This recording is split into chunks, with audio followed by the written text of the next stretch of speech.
Et check les gens, ici Obito Uchiwa et on se retrouve aujourd'hui pour la nouvelle vidéo de présentation d'un petit Gundam que j'ai acheté à la convention Animasia 2016 qui s'est déroulée le week-end dernier à Bordeaux. Je l'ai vraiment pas payé cher, je l'ai payé 10 € instant, ce qui est assez étonnant parce que tout ce qui est goodies, figurines, maquettes, dans les conventions ça coûte très très cher, c'est vendu beaucoup plus cher qu'ailleurs, donc ça m'a vraiment étonné que je l'ai payé aussi peu cher. Et avant de vous présenter le Gundam, ou le Gundam, excusez-moi, je sais pas trop comment on dit, parce qu'il y a des gens qui disent Gundam et d'autres qui disent Gundam. Donc dites-moi dans les commentaires comment est la véritable prononciation. Pour ma part, je préfère dire Gundam parce que je trouve que ça a plus de style, ça a plus de classe. Et je pense que ça se dit Gundam par rapport au gun, qui veut dire en français pistolet. Mais bon, après c'est que mon hypothèse. Donc, je vais vous expliquer le but de ma chaîne. Alors déjà, comme vous pouvez le constater, j'ai pas une caméra qui est exceptionnelle, hein. C'est juste une 2DS avec laquelle je fais mes vidéos parce que mon portable, il a une qualité d'image encore plus médiocre. Mais plus tard, je compte m'acheter une petite GoPro ou bien une caméra beaucoup plus potable que ce qu'avec je suis en train de tourner la vidéo. Et donc le but de ma chaîne de YouTube, ça sera de vous présenter des objets en tout genre. Ça sera principalement des goodies, c'est-à-dire figurines de manga, porte-clés, Transformers, même des Megazords et des objets assez insolites en tout genre. Si vous voulez voir un objet en particulier, dites-le moi dans les commentaires, je verrai ce que je peux faire pour vous. Donc n'hésitez absolument pas, si vous avez envie de voir une figurine, n'importe clé qui vous plaît ou quelque chose comme ça, mais que vous n'avez pas trop envie de l'acheter, que vous n'êtes pas sûr, que vous n'avez pas assez d'argent, dites-le moi, j'essayerai ce que je peux faire pour vous. Donc je vais vous le montrer, c'est un Gundam miniature, mais vraiment petit par rapport à ceux qu'on trouve naturellement. Les vrais Gundam, ils font environ 15 cm de haut, celui-là je dirais, il doit même pas en faire 10, hein. Et je trouve qu'il est vraiment assez stylé parce qu'il est petit, ils lui ont donné une bonne classe, il a plusieurs accessoires et il est vraiment magnifique. Franchement, pour ma part, je trouve que j'ai plutôt bien réussi à coller les autocollants, tout ça. Après, je tiens à préciser que c'est une maquette. Ce n'est pas un jouet, ce n'est pas une figurine. C'est une maquette. Bon, déjà, vous me direz une figurine, oui, on joue pas avec, oui, mais il y a les figurines pour les petits, là, les figurines Pokémon, les figurines Power Rangers, tout ça. Ça, c'est vraiment quelque chose qui sert d'objet de décoration, qui sert d'objet pour faire joli. C'est pas un truc auquel on joue avec. C'est pas spécialement compliqué à monter, surtout celui-là, parce que celui-là il avait pas beaucoup de pièces. Donc celui-là il est pas spécifiquement dur à monter. Après, c'est vrai que quand on a des grands modèles, comme les vrais Gundam qui font 15 cm de haut, voire plus, ceux-là, c'est plus complexe à monter. Donc déjà, comme je vous l'ai dit, c'est pas donné à un enfant parce que l'enfant il va le casser, il va le disloquer. Plus il ne sera pas capable de le monter tout seul parce que voilà, il faut avoir un minimum de maturité pour pouvoir monter ce genre de petits objets. Et pour en revenir à la présentation, je vais vous montrer ce qu'on peut faire avec parce qu'il a plusieurs poses à adopter. Moi-même, j'ai vachement été étonné par ça. Le plus galère dans les maquettes, je vais vous le dire clairement parce que j'en ai assemblé 4. J'ai monté les deux bateaux de One Piece, le Sunny, le Vogue Mary. J'ai monté un LBX, c'est un genre de Gundam mais en différent. Et ce petit LBX qui est mon quatrième, enfin ce petit Gundam, excusez-moi, qui est mon quatrième, ma quatrième maquette. Et le plus compliqué là-dedans, dans les maquettes, pour ceux qui veulent se lancer dedans, ceux qui se posent des questions, comment ça marche tout ça, c'est pas spécifiquement bordélique à comprendre. C'est plutôt simple à assembler, mais ce qui est vraiment très très compliqué, très galère, c'est les autocollants à coller. Par exemple, c'est même pas que plus l'autocollant est petit, plus il va être galère. Oui, c'est vrai que c'est ça. C'est surtout par rapport où est-ce qu'il est foutu à coller. Parce que par exemple, quand vous avez des autocollants comme là, parce que là, vous voyez là à l'intérieur, les rouges, c'est des autocollants. De toute façon, tout ce que vous voyez, c'est des autocollants, tout ce qui est couleur. Là, c'est vraiment galère parce que quand c'est petit, il faut décoller avec un cure-dent.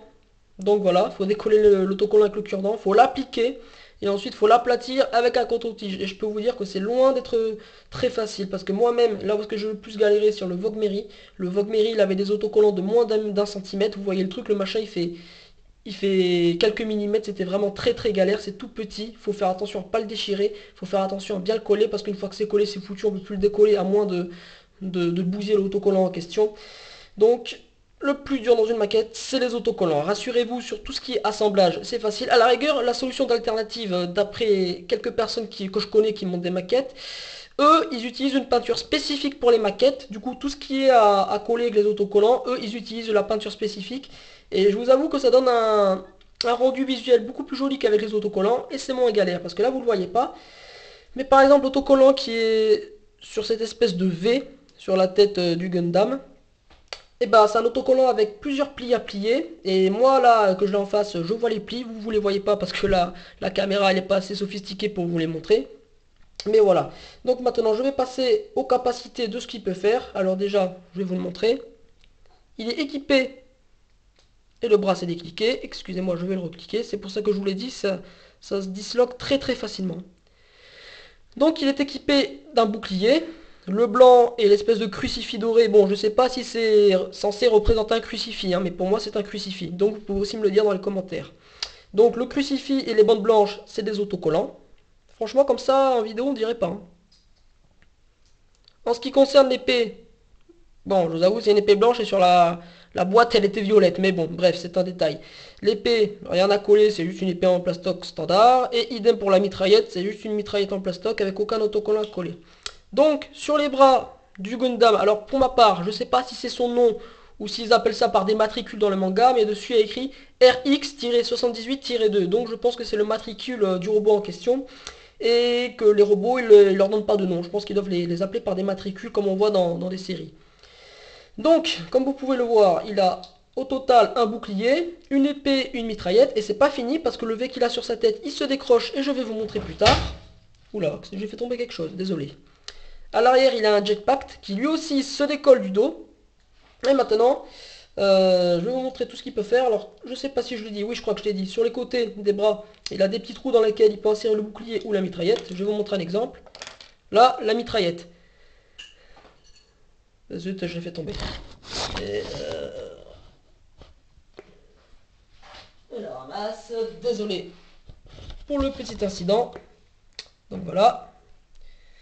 Je vais la cliquer sur le côté droit de mon robot. Donc ça fait un petit effet style pour faire genre qu'il a la mitraillette accrochée sur le bras. De l'autre côté, on peut l'équiper de son épée pour faire genre qu'il peut à la fois tirer et attaquer au katana. Mais on peut aussi lui mettre la mitraillette directement dans la main. C'est pour ça que je trouve qu'il a vraiment beaucoup de possibilités. On peut faire plein de choses avec. Je trouve vraiment qu'il est vraiment très très stylé, surtout pour le prix qui est intéressant.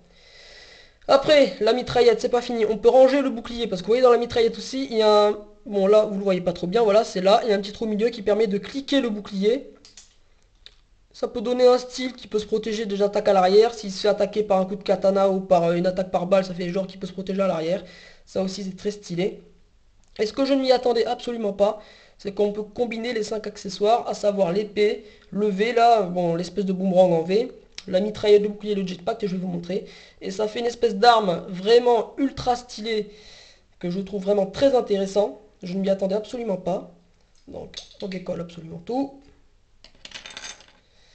Jetpack, épée, bouclier, mitraillette et le boomerang qu'il a sur sa tête.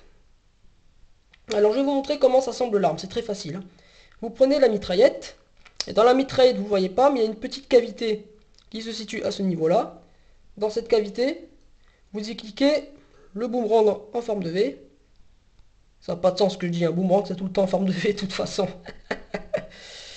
Ensuite, vous cliquez l'épée sous la mitraillette. Alors vous devez le voir, sous la mitraillette, un petit morceau de plastique qui dépasse. C'est fait exprès justement pour cliquer le sabre à l'intérieur. Déjà vous pouvez voir que ça donne de la gueule. Une mitraillette avec ça, plus ça. S'il y a quelqu'un dans la rue qui aurait ce genre d'arme en réel, c'est pas la personne que j'irai emmerder. Après, ça met comment ça, oui, le jackpack. Alors le jackpack il se clique comme ceci. Et ensuite on assemble le reste.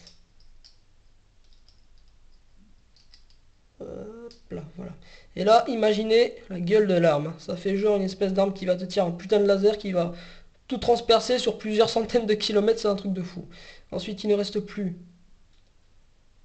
qu'à cliquer le tout comme ceci. Et regardez-moi un peu la gueule du machin. Regardez un peu le style qu'il a. Bon, c'est un peu dur de cadrer parce que j'ai pas de bonne caméra, j'ai pas de tout ça, mais j'essaie de faire au mieux. Mais regardez le style, quoi. Regardez le style de la machine. Je vais vous montrer bien comment elle est sur les côtés.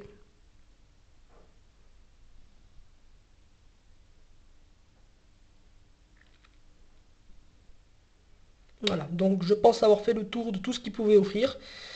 Je pense que pour ce genre de figurines, vous pouvez en trouver un peu partout sur Amazon, Price Minister, tout ça pour pas trop cher, parce que c'est pas le truc qui va vous ruiner. C'était tout pour cette vidéo, c'était Obito Uchiwa, et sur ce, je vous dis à la prochaine. Check les gens!